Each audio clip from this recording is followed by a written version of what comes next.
kalau kalian punya bisnis, kamu itu belum menjadi sebuah business owner. Maksudnya? Di video ini bakal aku jelasin. Wow. Di video ini aku bakal ngejelasin satu pelajaran yang aku belajar dari papa kita sendiri, si Papi. Cuman Papi mau nyanyo. ya ada kemungkinan ini videonya ini informasi juga bukan cuma dari Papi doang sih. Yang autornya siapa sih, Ri? Barusan di research. Dibuat sama Boston Consulting Group, which was created by Bruce Henderson in 1970. Dan dia siapa? Manager. Consultant. Cuman Raymond tahu kan info itu? Employee, self-employed, business owner, investor. Oke, di episode ini bakal kita bahas apa yang kita belajar dari papa kita, yaitu seorang business owner. Aku adalah perantau pertama, namaku adalah William Harrison. Aku adalah seorang business development manager sudah lebih dari 10 tahun di Australia. Dan aku saja seorang entrepreneur dan seorang investor juga. Halo, saya seorang AI engineer. Saya sudah tinggal di Singapura selama 10 tahun ke belakang. Side job aku apa ya? Konten kreator. Aku bikin konten di TikTok, silahkan cek. Aku main gitar, lihat tuh gitarku banyak banget.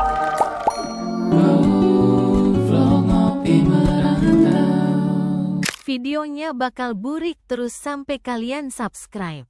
Buruan subscribe makanya.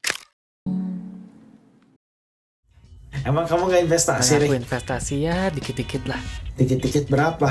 Nggak nyampe $10,000. Bukan, kamu investasi dikit-dikit, kamu lebih banyak nyimpen cash, lebih banyak nyimpen aset. Cash. Kirain Raymond banyak nabung aset. Ya sudah, nggak penting. Koko nggak pegang cash sama sekali. Maksimum cash Koko sekarang berapa sih? Sekarang aja dompet Koko ya, selain accountnya VVG, $270 cash Koko. Minggu depan kayaknya nambah lagi dikit, cuman Koko nggak ada cash sama sekali. Yang lainnya semua di aset, di saham, di mutual fund, di ETF, di apa sih, cryptocurrency, dan lain-lain. So, di video ini aku bakal ngejelasin tentang 4 kuadran bisnis. Jadi sebelum kita masuk ke bisnis, kita semua itu, kalau kita merintis, kita pasti menjadi sebuah satu occupation, yaitu employee. Employee itu tuh orang yang menukar waktu untuk menjadi uang. So, an employee sells their time in order to trade it for money. Jadi kalau misalnya kamu punya kerjaan, kamu kerja dari jam 9 sampai kamu kerja dari jam 9 sampai jam 5 sore, 9 to 5 every Monday to Friday. You're technically sharing your time and your skill to your employer. So that is an employee. But waktu itu satu aset yang limited. Gara-gara waktu itu satu aset yang limited, itu cuma one way transaction. Kamu pernah ngeliat yang box umur gak sih? Sampai umur 80 sampai umur 100 tuh kotaknya ada berapa? Kamu umur 20 tuh dari 1/4-nya. Kalau kamu itu sampai umur 100, amin ya, berarti itu baru 1/5-nya. Cuman kalau misalnya majorly orang hidup sampai umur 80, kamu udah hilang 1/4 dari kotaknya. Setiap minggu berlalu, itu kotaknya makin lama makin gede, makin banyak. So, your time is limited and it's short. Kamu udah pakai 1/4, belum tentu kamu ya bakal hidup selama itulah ya. Nggak tahu kita juga, amit-amit. Cuman maaf kata, tadi aku ngomong, cuman ya waktu itu tuh adalah satu aset yang limited, itu one way transaction dan kamu nggak bisa recover waktu itu lagi. Jadi kalau misalnya kamu kerja untuk menukar waktu menjadi uang, then you are an employee. Terus, Aku employee. Aku juga employee, cuman aku seorang business owner dan investor juga. Bisa aja, kenapa? Soalnya ada juga contohnya kayak uncle kita tuh seorang investor. Cuman dia investor, dia juga jadi employee. Kenapa? Kalau misal dia pensiun pakai duit investasinya, terus tiba-tiba dia nggak ada kerjaan, lama-lama katanya takut cepet pikun dulu tuh. Gara-gara takut cepet pikun, gimana to enjoy the life? Ya kerjaan yang dia suka aja, cuma bukan berarti lu kerja tuh cuma buat survive. Lu kerja soalnya emang lu suka kerjaannya. Jadi kalau misal lu skill pun hilang kerjaannya atau kayak gimana pun itu ya, you're not in trouble gitu ya. And you basically work not because you want money, you work because you have the option and you just feel like it. Itu udah di level atas. Cuman kalau misalnya lu masih kerja untuk uang and you treat your time into money, then you are on kuadran nomor 1, which is employee. Dari employee, setelah dulu pernah dibikin juga nih video 4 level kekayaan. Pernah ya? Udah kan kemarin 4 level kekayaan. Hanya 5 level kegoblokan. 4 level kekayaan ada deh. Gak ingat. Yang gimana sih caranya biar nggak bokeh selamanya? Emergency fund. Iya, ingat itu. Masa nggak ingat? Ya pokoknya Kita pernah bikin satu video di sini untuk 4 level kekayaan. Gimana caranya sih biar kamu nggak bokeh lagi selamanya? Untuk achieve-nya silahkan nonton video itu. Nomor 2 adalah seorang self-employed. Self-employed itu seorang yang dagang, menukar jasa atau produk. Dan orang yang dagang itu punya satu hal namanya leverage. Contoh, kalau misalnya orang bisa bikin $100 per hari untuk kerja 8 jam sehari, which is ya oke lah. Orang kalau misalnya dia self-employed, dia jual 10 barang harga 10 barang harga 100.000 aja itu udah sejuta. Itu ada yang namanya economies of scale. Jadi kalau misalnya di sehari bisa ngejual 20, 30, 40 itu nggak ada limit ceilingnya. Itu masuk level kedua, which is self-employed. Menjual barang atau jasa yang ada sistem scalability-nya. Jadi bedanya apa ya? Kalau self-employed artinya tidak menukar waktu tetap dengan uang lagi ya, tapi lebih ke Ya kapan aja gitu loh. Freelancer self-employed dong. Ya, freelancer self-employed. Kalau misalnya itu soalnya freelancer itu tuh kontraktor, cuman self-employed itu tuh emang menjalankan bisnis. Akan tetapi mereka nggak terlalu punya leverage sebanyak business owner dan sebanyak investor. Kenapa? Soalnya self-employed itu ownernya harus kerja sendiri. Jadi ownernya dagang sendiri, ownernya nge-operate sendiri, ownernya ngerjalanin sendiri. Itu namanya self-employed. Mereka kadang punya leverage of scale. Like scale as if in jual barang bisa 10, 20, 30, 40 kan marginnya beda ya. Cuman kalau misalnya mereka harus masih operate mereka sendiri, mereka harus jalani sendiri, belum punya sistem, belum punya apa, itu mereka masih self-employed. Nah, moving on dari self-employed menuju business owner. Yang ngebedain orang self-employed dan business owner adalah sebuah sistem. Dimana antara satu, kita mulai bisa beli waktunya orang lain untuk leverage waktu kita sendiri supaya melakukan hal-hal yang emang lebih produktif, supaya melakukan hal-hal yang emang lebih bermanfaat lah, yang lebih bermutu. Buat ad hoc task dan lain-lain, hal-hal yang bukan nggak bermutu sih, emang semuanya juga bermutu. Cuman untuk menjadi sebuah business owner, yang dibutuhkan adalah sebuah sistem di mana lu juga bisa beli waktunya orang lain. Jadi lu tidak terlalu menggunakan waktu kamu sendiri, cuman kamu bisa beli waktunya orang lain untuk melakukan hal-hal yang kamu ingin lakukan. Itu adalah business owner. Untuk memasuki tahap business owner itu tidak masuk ke, itu bukanlah sesuatu yang gampang. Kenapa? Soalnya bikin sistem, bangun human resource, manajemen dan lain-lain. Aku juga pernah udah diskusiin perjalanan bisnisku yang di sana itu gak gampang dapet dream team. Terus kalau misalnya orang resign harus kayak gimana, ini tuh banyak banget. So, bikin sistem yang emang bener work dan emang bener sustainable to the long term itu, it's not easy. So, orang tuh banyak yang stuck dari kuadran 2 menuju kuadran 3, which is dari self-employed menuju business owner. Jadi untuk itu, kamu harus membangun sebuah sistem, udah aku jelasin berkali-kali sih tadi. Lu harus bangun sebuah sistem di mana lu tidak terlalu rely on your own time to do everything by yourself gitulah. That is business owner. Dan yang ngebedain kuadran 1 dan 2 dan kuadran 3 dan 4 adalah satu hal yang namanya passive income.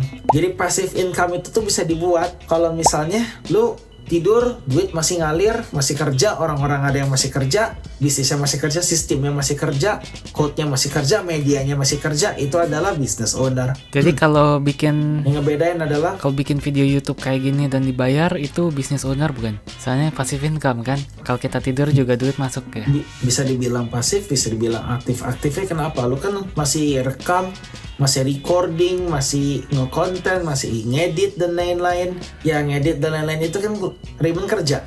Jadi bisa dibilang self-employed. Kalau misalnya ngedit semua, rekam, ngedit, ini itu semua masih sendiri. Bisa dibilang entrepreneur atau bisa dibilang business owner di saat kamu udah mulai pegawai, kamu nggak usah ngerjain semuanya sendiri, kamu cukup ngerekam, yang handle editing, yang handle video, yang handle ini itu ya pegawai kamu. Itu adalah business owner. Udah punya kantor sendiri, udah punya ini, udah punya itu business owner. Kalau YouTube channelnya udah berduit tapi ya itu dia, kalau YouTube channelnya belum berduit seperti kita, ya mau nggak mau kita semua harus kerjain sendiri. Makanya ayo kita kejar goal kita di akhir tahun ini, awal tahun depan lah ya. Ayo kita bisa 1000 subscriber. Bantu kita untuk menjadi business owner, bukan self-employed terus-terusan. tapi kan kita punya editor. Ya kita punya editor dan Koko punya VVG. cuman ya gimana ya, kita ngerekam masih sendiri. Terus kita belum punya kantor khusus kopi merantau. VVG kan jatuhnya jadi kontraktor kita ya. Terus Alto juga ya kita ngegaji Alto buat mulai meringankan tugas kita sendiri-sendiri. Cuman bukan berarti ya kita kerjain semua. Jadi kita masih somewhere along the middle, masih transisi dari self-employed menuju business owner. Itu namanya transisi. Soalnya kenapa? Kita udah punya modalnya, makanya leverage-nya menuju self-employed to business owner itu bisa lebih cepat. Dan diselipin di tengah-tengah, yaitu masuk ke kuadran 4. Di kuadran 4 itu tuh seorang investor. Investor itu game-nya beda lagi. Investor itu tuh menukarkan duit untuk menjadi lebih banyak duit. So basically in your bank account you don't want to see uang yang malas. Kamu nggak mau ngeliat uang yang malas. Kamu harus mulai bisa memberi job description kepada uang-uang kalian uang-uang kalian sendiri. Cuman uang-uang yang dibeli job description itu tuh uang-uang nganggur, bukan uang-uang yang kamu pakai buat makan, buat kebutuhan sehari-hari. Jadi untuk menjadi sebuah investor, kamu harus mulai nabung untuk mengakumulasi namanya compound interest. Dan compound interest itu tuh snowballing. Jadi ke depan compound interest itu lebih banyak modal yang diinvestasikan, tambah ngegulung. Bahkan employee, bahkan business owner, bahkan self-employed, semua yang di 3 kuadran itu tuh ada limitnya. Kalau misalnya semua total available marketnya udah keburu, lu udah monopoli pun sekalinya, ada earning cap. Cuman kamu kalau misalnya ada sekian banyak aset di portofolio kamu, itu ngegulungnya unlimited, exponential. Kalau kamu ada yang namanya compound interest. Berapa wonder of the world sih? 7 Wonders of the Aku World? ngantuk banget. Siapa yang ngomong compound interest itu the 8 wonder of the world? Gak tahu, pertama kali denger tuh. Bukan ada yang pernah ngomong compound interest is compound interest is the 8 wonder of the world. Soalnya it can make huge amount of money to a bigger amount of money. And gimana ya? Ya begitulah. Jadi kalau bisa dibilang investor itu kan tadi Koko bilang menukarkan uang untuk menjadi lebih banyak uang. Jadi seolah-olah seperti kita bukan suruh orang kerja buat kita, tapi kita suruh uang kita kerja buat kita. Jadi uang adalah uang kita menjadi pegawai-pegawai kita gitu. Dimana kalau orang yang masih self-employed atau employee, mereka mengejar uang, seorang investor dan business owner dikejar-kejar uang gitu. Uangnya bukan dikejar-kejar uang, cuman uangnya membuat lebih banyak uang. Jadi uangnya nikah, udah uangnya nikah, memproduksi lebih banyak uang lagi buat Jadi kamu. uangnya bikin anak banyak. Oh. Ya gitulah. Seperti bercocok tanam lah, nanam uang, ternak uang lah. Itu investasi. So, satu prinsip yang dipegang sama Koko juga, Koko nggak terlalu mau ngelihat uang yang males-malesan nganggur doang di bank nggak ngapa-ngapain. Koko ngasih semua dolar-dolar dan rupiah-rupiah Koko sebuah job description di mana mereka harus langsung terjun tempur cari lebih banyak uang buat Koko. Meskipun investasi kalau di awal-awal itu returnnya tuh nggak segimana banyak. Kenapa? Investing is not a get rich quick scheme, it's a get rich close scheme. Slow. It's turning big slow itu kata kuncinya, rich itu kata kuncinya juga. Seorang investor adalah orang yang mengelola duit yang banyak untuk menjadi lebih banyak duit lagi. Cuman bermula dari duit dikit ngebangun habitnya itu sangat bagus. Dari pas lu belum terlalu kaya kayak gimana juga, yang gajinya masih gimana ya, contoh kalau misalnya meskipun gajinya UMR atau gimana, you need to start from something lah setidaknya. You need to start building that habit. Begitu kamu cash flow-nya tambah gede dan lain-lain, semua utang udah kebayar dan lain-lain, emergency fund udah kebangun. After that emergency fund, do not put any of your money to be lazy gitu. Most of your money needs to have a job description and a role yang mereka harus kerjain untuk memperoleh lebih banyak duit buat kamu. Itu adalah level 4 di kuadran keempat, which is investor. Nih, jadi secara kesimpulan kali ya, menurut Koko kuadran 1 itu jadi kita harus banyak aktif. Itu active income, di mana kita menukar waktu dan tenaga yang besar untuk uang. Sedangkan kuadran kedua itu aktif juga, di mana kita menukarkan waktu dan tenaga yang kecil untuk uang. Jadi belum tentu kecil. Tenaganya lebih kecil dari self-employed kadang. Dari kuadran 1. Enggak, kadang-kadang tenaganya lebih gede, waktunya lebih fleksibel. Ya, waktunya lebih fleksibel gitu ya. Dimana kuadran Harus disiplin kuncinya. 3 ini mulai masuk pasif income, dimana waktunya mungkin masih besar, tapi tenaganya juga kecil sebagai investor. Dan kuadran 4, Hah, waktunya besar? Kita nggak nge-spend waktu buat investing, kita cuma butuh invest, kita leverage money kita sendiri, dimana duit kita tuh jangan sampai ada yang males. Kita harus bisa memberi job description kepada duit kita sendiri untuk memperoleh lebih banyak duit buat kita sendiri. Berarti kita tidak meleverage waktu kita sendiri. Cuma kita nge-leverage uang untuk membuat lebih banyak uang. Itu adalah kuadran 4 investor. Kalau misalnya kuadran 3 sebagai business owner, kita meleverage sistem atau waktunya orang lain.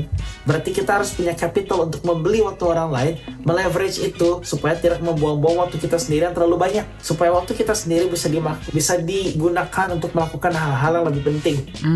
Jadi take away-nya ya, kita harus mungkin menilai posisi kita sekarang semua di mana gitu ya. Mungkin aku masih ada di kuadran 1 juga, aku employee kan, aku kerja full time, menukarkan uang dan tenagaku untuk uang. Menukarkan waktu dan tenagaku untuk uang.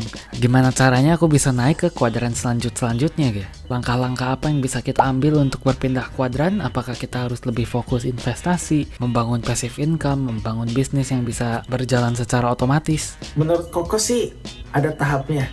Pertama, jangan langsung quit kerja dan masuk ke kuadran-kuadran lain. Keep your job dulu, tinggal dulu di job kamu. Yang kamu harus fokus itu pertama, bangun dana darurat. When dana darurat kamu kebangun, baru kamu bisa mulai masuk ke kuadran 2, which is sebagai side hustle, your main employment dan side hustle kamu testing berbagai macam ide meskipun kamu harus kerja di luar jam kerja kayak aku sekarang, kayak Raymond sekarang kerjain, udah side hustle-nya mulai bekerja buat kamu, udah mulai menghasilkan income dan lain-lain, kamu bisa meleverage waktu orang lain, kamu bisa transisi dari kuadran 2 ke kuadran 3. Koko sekarang kayaknya masih di kuadran 2 menuju kuadran 3 deh, cuman Koko juga masih ngerjain yang kuadran pertama. Kenapa? Soalnya kuadran pertama Koko masih menghasilkan income besar. Kuadran kedua Koko udah mulai nge-hire, nge-outsource orang biar Koko tuh nggak terlalu ngerjain semua sendiri gitu loh. Itu harus transisi lagi. Jadi transisi tuh ada, it takes time lah. After it takes time, takes effort, takes money, takes discipline, it's not easy. Dan dari sekitar kuadran itu, kamu on the same time masih bisa investasi juga. Bangun dulu habitnya biar kalau duit yang kamu investasikan udah mulai numpuk, udah mulai gede, duit yang gede bakal tambah banyak lagi duitnya. Begitu kamu mencapai 10 juta pertama, 100 juta pertama, 1M pertama, itu bakal beda-beda lagi semua ceritanya. Begitu. Oke, kita dari Ngopi Merantau, kita mau membawa perspektif orang luar kepada orang Indonesia yang subscribe. Amin, cepet kaya ya. Cepet kaya. Bye-bye. Bye-bye. Hey, jangan skip dulu video ini. Percaya nggak kalian kalau aku bisa bikin kartu ini melayang ya? Kalau aku bisa, kalian harus janji subscribe ke channel-channel kami dan tonton video kami yang lainnya ya. Ayo kita lihat. Hey, melayang beneran ini. Sesuai janji.